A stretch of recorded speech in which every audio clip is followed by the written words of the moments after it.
Good morning, students. Today we are discuss about some questions of the direction ratios and directions cosines. So these are the questions related to direction ratio and direction cosines. So students, ये कुछ questions हैं और आपको 5 questions मैंने दिए हैं.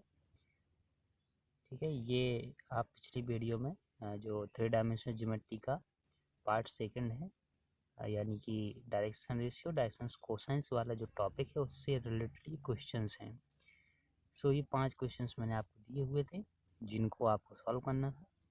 तो वैसे तो आपने सॉल्व कर लिए होंगे, लेकिन उनका सॉल्यूशन मैं आपको अब बता देता हूँ. तो चलिए हम देखते हैं पहला नंबर क्वेश्चंस. सो स्टूडेंट्स, आपका पहला नंबर जो क्वेश्चंस है इसमें आपको 2 पॉइंट दिए गए हैं और ये जो दोनों पॉइंट हैं ये एक रेखा के सिरे के पॉइंट हैं.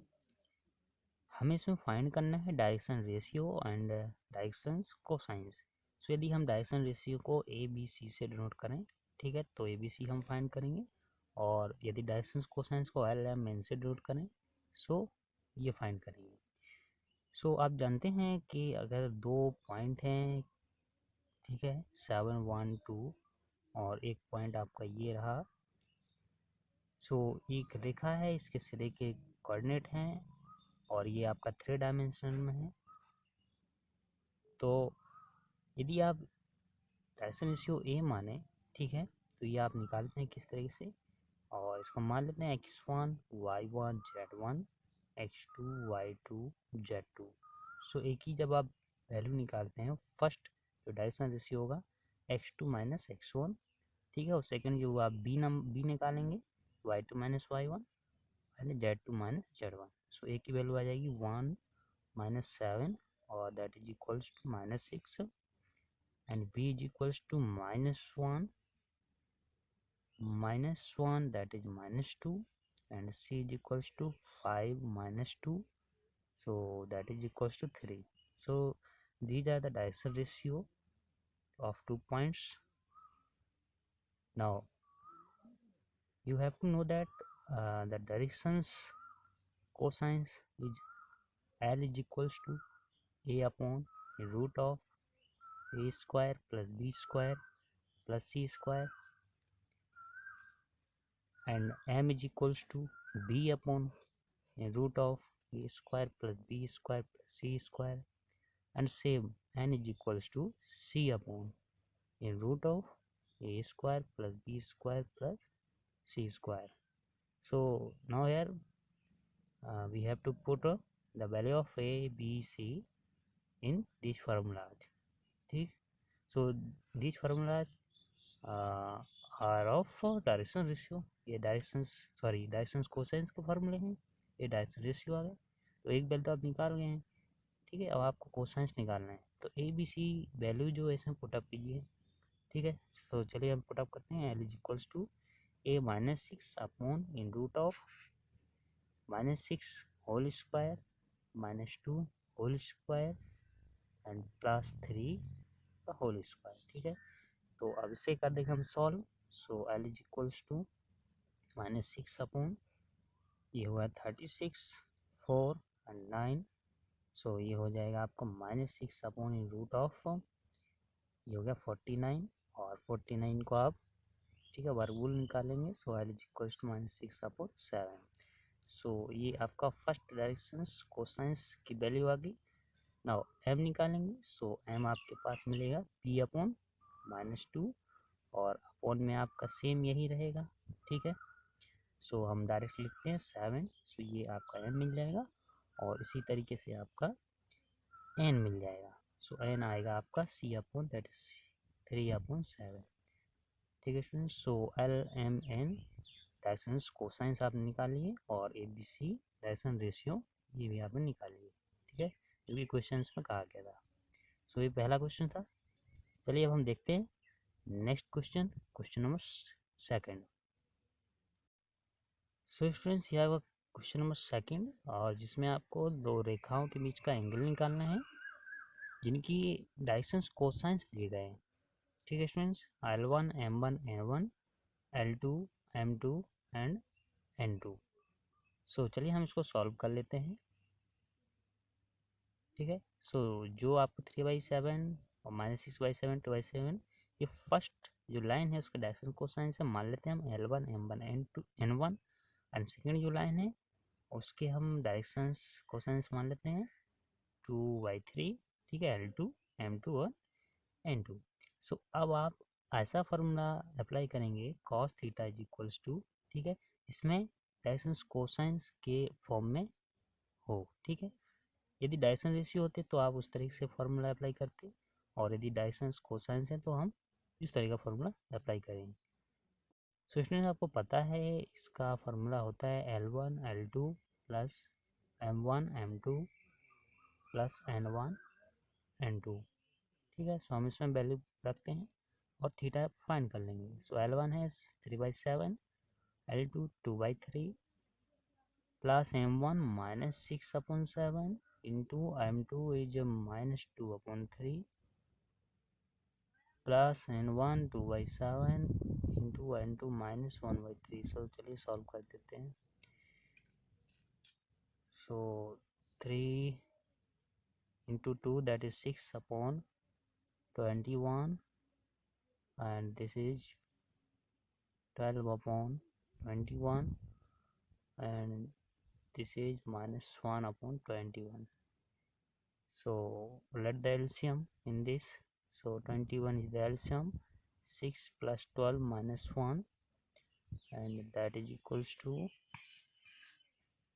17/21. So if you have to find theta, so theta is equals to cos inverse 17/21. So this is the solution of question number 2. Now we see the question number 3. So students आपका question number 3 ये है जिसमें आपको find करना है angle between two lines, दो रेखाओं बीच का कोण निकालना है, और इसके डायरेक्शंस रेशियो दिए गए हैं। सो डायरेक्शन रेशियो दिए गए हैं 12। सो मान लेते हैं A1 is 12, B1 is 8, C1 is 9, and जो सेकंड लाइन है उसको मान लेते हैं A2 is 3, B2 -4 and C2 0।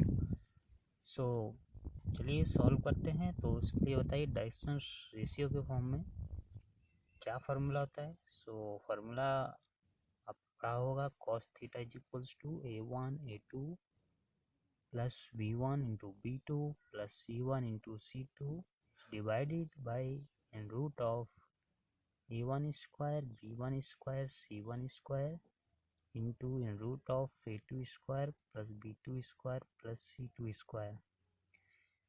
So now putting the values of these given directions ratio, so A1 is 12 into A2 3 plus B1 8 into B2 -4, C1 9 into C2 is 0 is divided by root of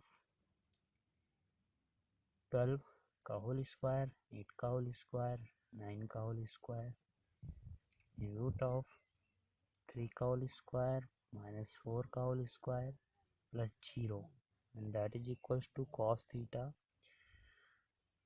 So 36 and minus 32 plus 9 upon root of 144, 64 and 81 in root of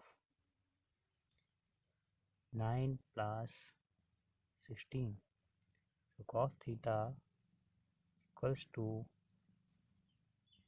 that is 13 upon, sorry, 9 into 0 0, so that is 4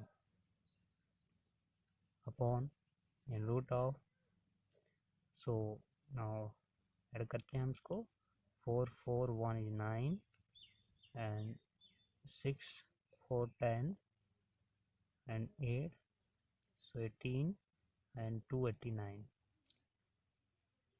and root 9 plus 25.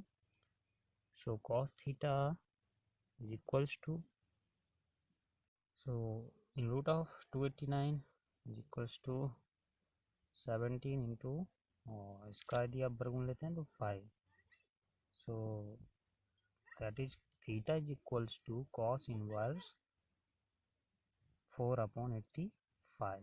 So that is the angle between two lines when the direction ratio are given. So चलिए देखते हैं हम next question, question number 4.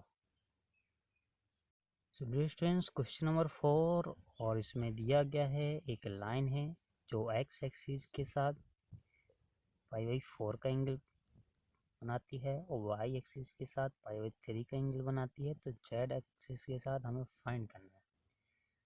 सो चलिए हम solve कर लेते हैं. तो इसमें आपने रिलेशन पढ़ा होगा थ्री एंगल्स के बीच में, cos square alpha, cos square beta plus cos square gamma, that is equals to 1. So let जो फर्स्ट एंगल है एक्स का उसको अल्फा मान लीजिए, सेकंड वाले को बीटा और इसको गामा. तो गामा आपको फाइंड करना है. हम पुट अप करते हैं value. Cos square alpha is π/4 plus cos square beta, beta is π/3 and cos square gamma, gamma you have to find out that, so that is equals to 1. so इसको हम कर लेते हैं cos π/4 होल स्क्वायर, cos π/3 का whole square and cos gamma का whole square equals to 1. so cos π/4 that is 45, so 45 cos 45 is 1 upon root 2 and cos 60, so that is 1/2 plus cos gamma equals to 1. so that is 1/2 plus 1/4 plus cos square gamma equals to 1. so now here you have to find out the value of gamma. so cos square gamma is equals to 1 and minus 1/2 plus 1/4. cos square gamma is equals to 1 minus 4 is LCM and 2 plus 1 3/4 and 1 minus 3/4, so 1/4. so cos square gamma is equals to 1/4 and 1/4 cos square gamma. यदि हम इसको वर्ग के form में लिखें तो 1/2 का whole square, एक स्क्वायर से स्क्वायर कैंसिल करिए. सो यहाँ हम सॉल्व कर लेते हैं. so cos gamma is equals to 1/2 and 1/2 cos π/3 यानी 60 का मान होता है. So gamma is equals to π/3. ठीक है, सो ये मान हो गया. और यहाँ चाहें तो आप 2π/3 भी कर सकते हैं. ठीक है, सो गामा की वैल्यू 2π/3 भी आ जाएगी. ठीक है, सो ये क्वेश्चन नंबर 4 था. चलिए हम देखते हैं इसका last question, question number 5. So students, question number 5 ये है और इसमें आपको एक रेखा है दी गई है जिसके डायरेक्शन रेशियो दिए गए हैं. सो ए बी सी हम इसको मान लेते हैं, आपको गिवन है. फाइंड करना है एल एम एन. ठीक है, सो चलिए सिंपल है, आपको केवल फार्मूला अप्लाई करना है. सो एल के लिए आप अप्लाई करेंगे A upon in root of A square plus B square plus C square and M is equals to B upon in root of A square plus B square plus C square and इसी तरीके से N is equals to C upon A square plus B square plus C square. चलिए हम L निकाल लेते हैं. सो ए है आपने 2 माना है. ठीक है, एंड ए स्क्वायर 2 का स्क्वायर प्लस 2 का स्क्वायर एंड 1 का स्क्वायर. ठीक है, सो ए बी सी की वैल्यू रख देगी हमने. So L is equals 2 upon root of 2 का वर्ग 4 हो गया, ये 4 हो गया, ये 1 रहा. So 2 upon root of 9, so root 9 is 3. so L is equals to 2/3. so this is the first directions cosines of the given line and now we have to find out the second direction cosines. so M is equals to B upon, so ये वाला formula apply करेंगे. so 2 upon in root of same वही आएगा. ठीक है, ये A का वर्ग, B का वर्ग एंड C का वर्ग. so M is equals to 2/3. ठीक है, तो सेम आपका ये आ गया डायसेंस कोसाइंस सेकंड नंबर, और ये भी 2/3। एंड चलिए हम लास्ट निकाल लेते हैं डायसेंस कोसाइन, जो थर्ड डायसेंस कोसाइंस है, n is equal to c upon, so c is 1, so 1 upon, और यही है, ठीक है। सो 3 कर देते हैं हम। सो जो l m n जो आपके डायसेंस कोसाइंस है वो आपके आ गए 2/3, 2/3 एंड 1/3, ठीक है स्टूडेंट्स। सो ये था पिछली वीडियो में जो मैंने क्वेश्चंस आपको दिए थे उनका सॉल्यूशन। सो ठीक है स्टूडेंट्स, मुझे उम्मीद है आपको ये वीडियो पसंद आई होगी, जिससे मैंने आपके सभी क्वेश्चन सॉल्व कराए। चलिए मिलते हैं हम अगली वीडियो में, ठीक है स्टूडेंट्स। तो thank you for watching this video.